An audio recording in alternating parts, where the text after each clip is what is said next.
Hey, what's up everyone? Welcome back to a video. I have not been out in like a month overlanding, off-roading, adventuring, so I haven't made a video. What I've been doing is I've been doing life stuff, I've been doing maintenance on my fleet. Coming up towards summertime, there's always a lot of stuff I like to do in preparation for the winter, because I do a lot more in the wintertime and a lot harder off-roading. So do the regular nut and bolt checks, do any fluid changes that I need. And I've been working particularly here on the 80 series, just trying to do some of the fun little stuff that I have to do, It's not any big jobs, it's a lot of little jobs, which are a lot more fun to do than, an overwhelming large job. I've been working on tying in my new lockers to all the dash lights and the factory switches on the 80. I think it would be a lot cooler to have it all tied in and integrated that way than just to have another couple switches down here on my center console. So that's what I was doing, poking around last weekend.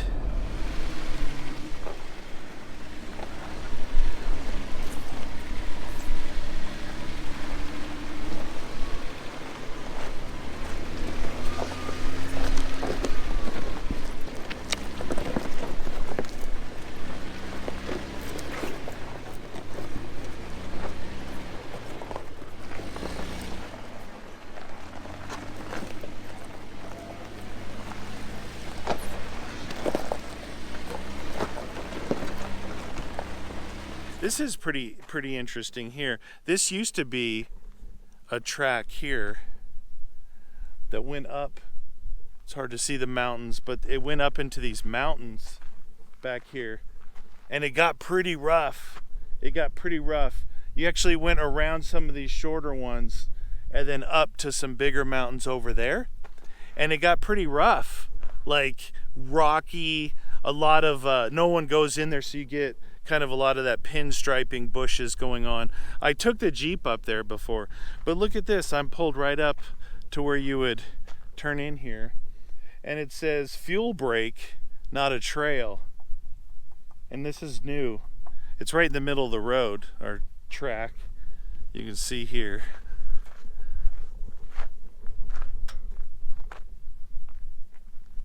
It's the main track back here. That's the main track behind there. So interesting, they've turned this trail into a fuel break. So forest fires. So there was a fire up over these mountains month or two ago.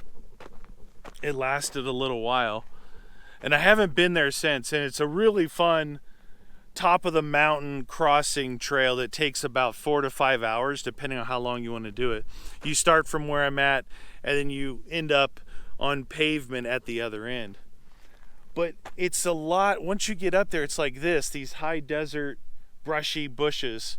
Now, I'm not saying that you ever want to see fires, but if a fire comes through here, there's nothing here. There's no structures, no houses. There's nothing but this thorny bushes, and I'm not sure why they'd need a fire break here. But if it actually made its way up and over these mountains, there's a valley of awesome trees, just this strange valley of trees, and then you break out of it and go back up into the mountains. It could have something to do with that, and I don't know if that's burned. I don't know if I'm going to go up there today or not. I'm almost afraid to see it, if it's been decimated. It's a really neat area, and I've gone up there. I've made a handful of videos up there, cooking, off-roading. I'm out in the garage today, working on kind of tidying up the details of the electric lockers that I put into the 80 series here. So what I'm doing today is I'm gonna hook up, instead of using regular rocker switches, because I don't feel like adding more and more stuff inside here, I'm going to use the Toyota factory differential switch for rear and front and rear.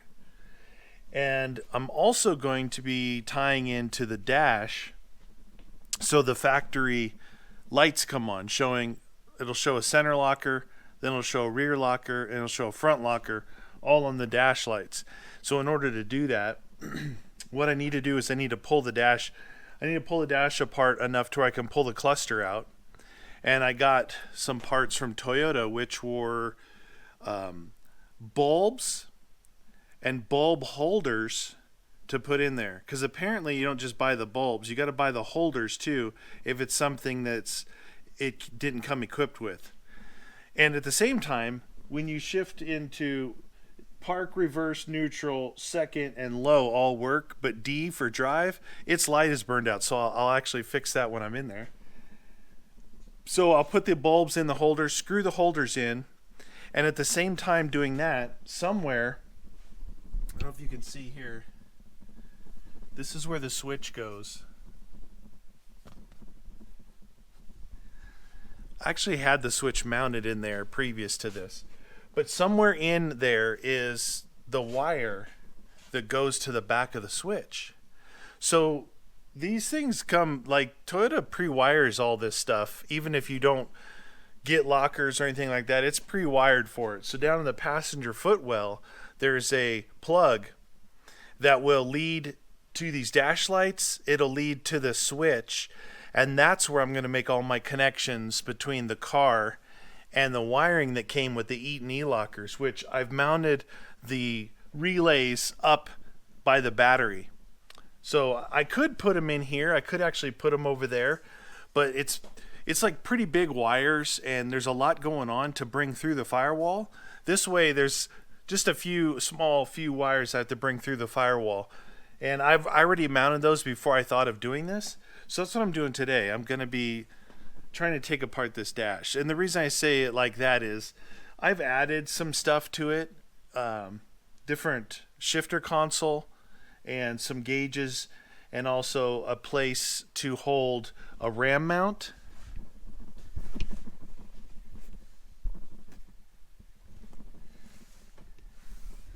It's really dark in there. And also my navigator. I got to take all that out to have things pop out. The gauge itself pops out. Everything pops out pretty easily, but you do have to, if you add this other stuff, you got to take it out as well. So I'm going to get to work on that.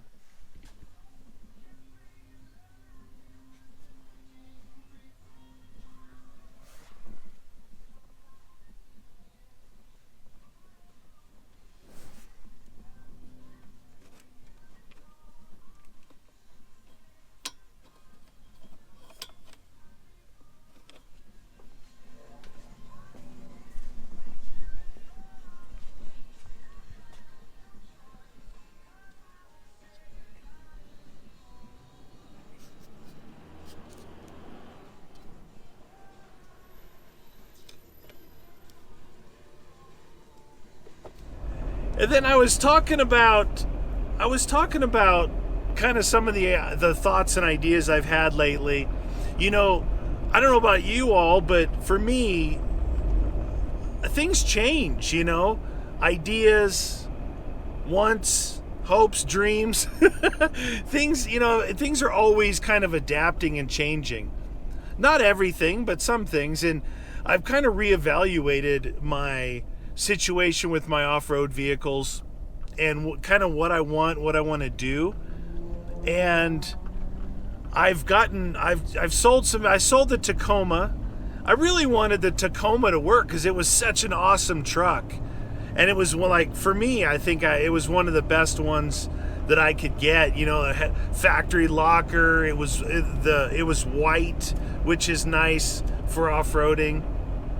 It was a TRD Pro. But I tell you, just for me, my size, not only my height, but my width and everything, that thing was super uncomfortable for me. It's like sitting on the living room floor. That's what it felt like. You know, legs kind of out. It didn't feel like sitting in a chair, which for me, when I'm off-roading, I want to feel more like I'm sitting in a chair, kind of overlooking everything. So I got rid of the Tacoma. Same thing kind of applies to the Jeep for me. You know, the Jeep is awesome. It's really kind of my most heavily modified, most capable off-road machine that I have. but I don't use it, and I don't use it for good reason. It's not super comfortable for me in there. Now I added a roll cage in there, so that takes up even more room. And I don't have the nicest seats that Jeep makes. So there are some things that, probably are working against me by my own decisions. But it's just something I don't use, so I'm going to look to offload the Jeep as well. So Tacoma's gone, Jeep is going. And over the last year, well, let's cut to it, and I'll show you kind of my new addition and what my thoughts were when I got this. So the new addition to my fleet here is behind me.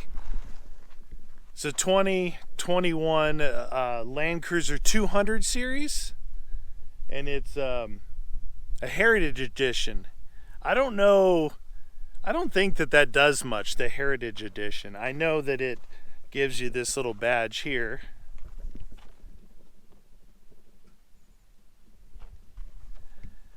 And that it gives these bronze Japanese BBS wheels, forged BBS wheels, which a lot of people love.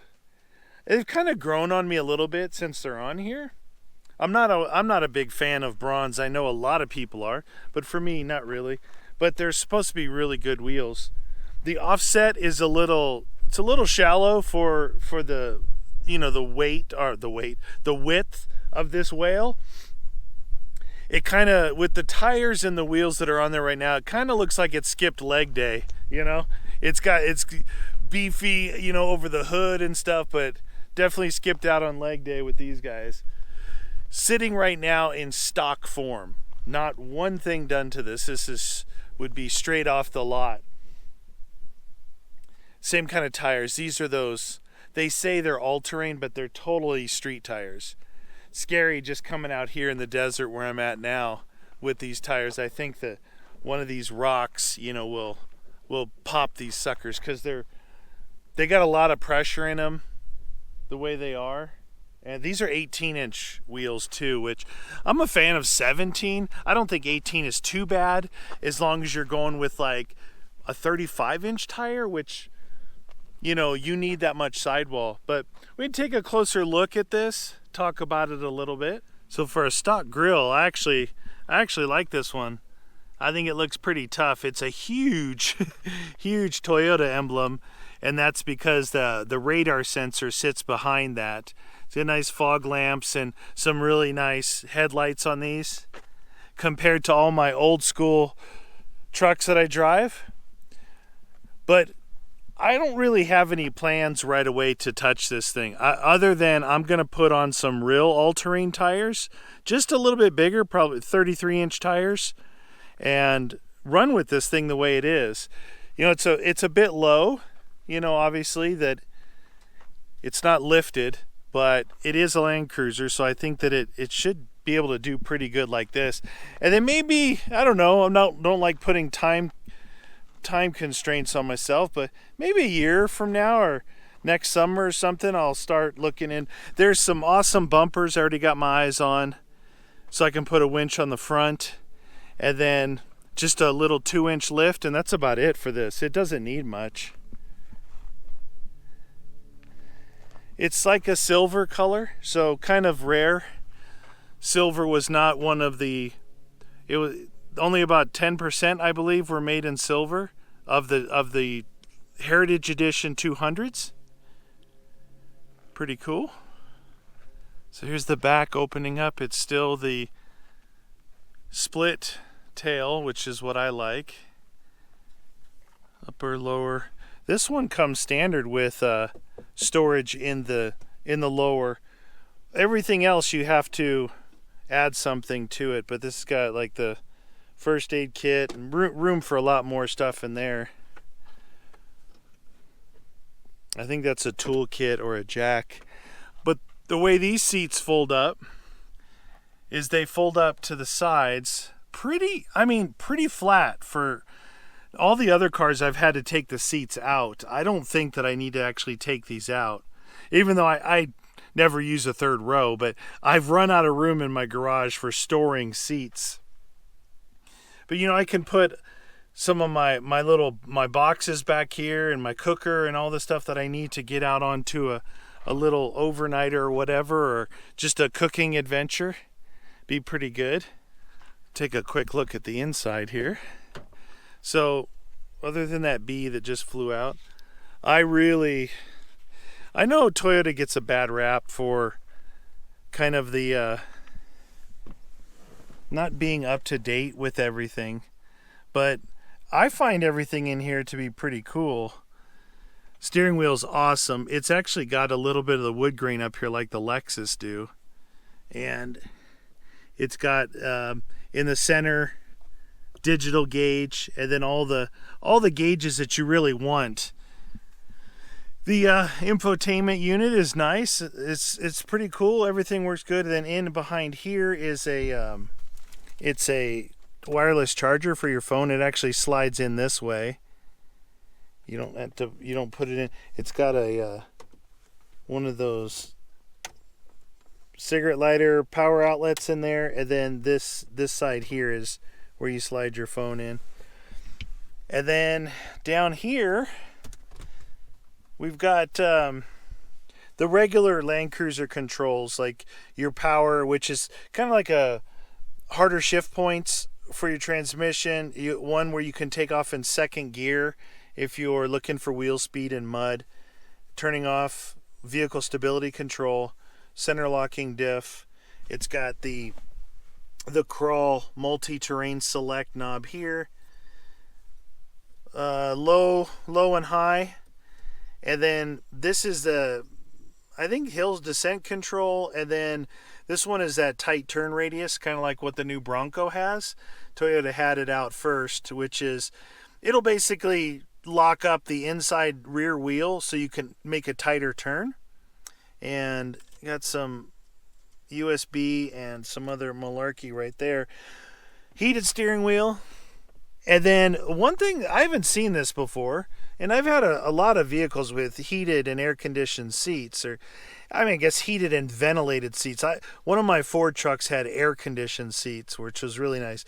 But this has got an auto feature on it. So based off of what your climate control is set to, it'll use your seat heater or your seat cooler to work with your settings here, which I thought was pretty cool. It was really cold the other morning, and this was on all, like full heat. And then as I was driving, I saw it went down to only one heat. And normally on, the Lexus and other things like that, you've got to adjust all that. The sunroof. And then just sunroof controls up here. But it's black leather interior. It's got this kind of dark brown. Just a light bit of accenting with this dark brown. Stripe on the door, stripe here, the little bit on the steering wheel, and then over here as well. You see all the Land Cruiser badging everywhere. Down here, your basic stuff. And then some more over here. You can turn off like the collision sensors. You can open the back door from here, and you can turn the power door off. I got stuff in the back seat, but same. Got the black leather back here, and then you got your suite of controls, as well as a 12-volt port there. And I believe somewhere, it's in the back, but nice big full size comfortable back seats. In the back here, I think there's a power. I haven't actually. Oh, here it is. So we got a regular household plug here, 120 volt power. I'm just kind of giving you an overview of stuff. Not really big on. Look, this is an expensive vehicle, and it took a lot of planning for me to get this, and I'm still, I had my eye out on this for maybe 2 years for one of these, and this is a whole story in itself. So I just want to tell you that, like, when you're looking for something, if you find it, you've got to move on it, right? Well, I wasn't really prepared to move on it even though in the back of my mind I was pretty sure I wanted to pull the trigger on this if I found one.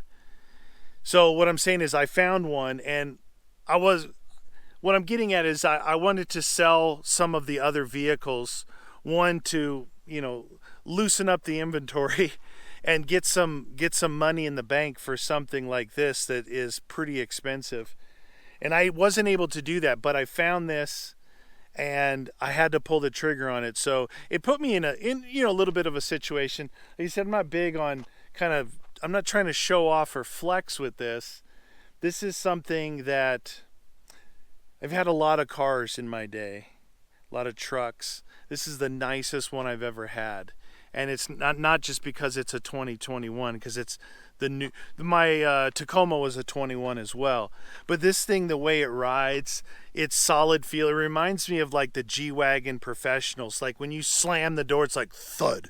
Like everything is just incredibly solid, way more so than any of my other old Land Cruisers. This is kind of a pinnacle, really. This is the last year that they sold them in the U.S. This was it. So I got the last year a Heritage Edition for the U.S. They kept selling these in other markets, obviously, but this was it for here. So, like I said, when I saw it, I had to pull the trigger on it. Now, there's a whole other story that goes into this with the new Land Cruiser that's coming out and the new Lexus that's coming out, which I like them both, honestly. I really do. But you may look at this and think it's really, really big. It's not that big. I park it next to the 100 series. I park it next to the 80. I park it next to the Lexus. Yeah, a little bit bigger here and there. But overall, it's not. And overall, these are not that big of vehicles. They're not like a Suburban or something like that. They're pretty big. But I talked about the wheelbase before in another video. How important the wheelbase is on these, which makes them really good for trails. But this one is so nice. I use my vehicles. I use my four-wheel drives. But for this one right now, because I have the other ones and I've got a lot to do with them, I'm going to leave this stock other than putting on some probably Toyos. Probably put on some Toyo AT3Ws. And after that, maybe look at a bumper or two. But it's awesome, man. It's such a pleasure to drive. Like I say, when I drive my 80, it's super fun because of character and it's older. But this thing is like, whoo! It's like limousine quality. I feel like I don't deserve it, It's pretty wild. So it's got 43,000 miles on it. I think I got it somewhere in the 30s. I've put a lot of miles on it already. Just really enjoying driving this thing. It says the 5.7 liter V8 in it. It's a little bit different. It's everyone who owns Tundras knows the 5.7. Land Cruiser does a couple things a little different with it. It's basically the same engine, but some of the parts, the radiator and a lot of the plastics, the airbox and stuff is made of different materials. Some of the specs and stuff that they do to the engine, it's just a little bit different than the 5.7 that's found in the older Tundra, not the new one that came out. But this thing is awesome.